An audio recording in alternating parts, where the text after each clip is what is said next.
Admiral, Israel's Ministry of Defense said that that the war will last several more months, or that it will take several more months to defeat Hamas. Does the U.S. find that timeline acceptable? This is consistent with what they've been saying since almost the very beginning, that this could take some time, and certainly they've talked about it in terms of months. There's nothing new there. That's very consistent with what they've been saying. And then separately, a senior Israeli diplomat is saying that the country will not accept a two-state solution.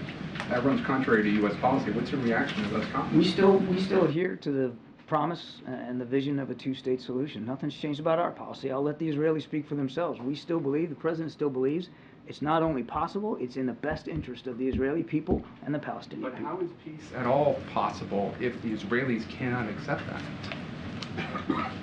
As I said yesterday, Gabe, a two-state solution may seem elusive right now. We're not fooling ourselves. We know that everybody's focused right now on the fight against Hamas, but it requires leadership. A two-state solution. It requires leadership on all sides here to be able to roll up their sleeves and do the right thing, not only for their people, but for everybody in the region. The president is an optimist, and he still believes that it's the right answer, the right solution, and he still believes it's achievable.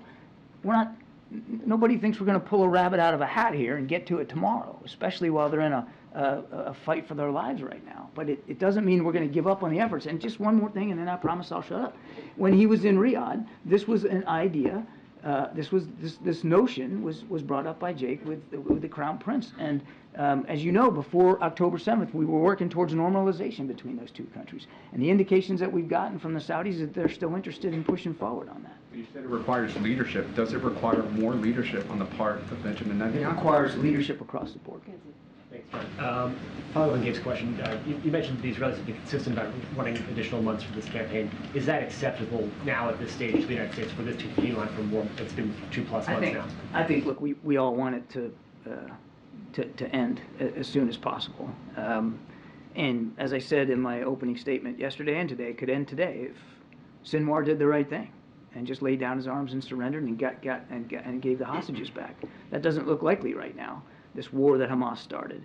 And Israel has a right and responsibility to continue to conduct this war to protect their people and to protect their nation. Again, how long that's going to take, I can't predict, and we're not dictating terms to the Israelis about how long it has to take. It has to take as long as they feel they need to take to be able to eliminate this threat. But obviously, we all want it to be over as soon as possible.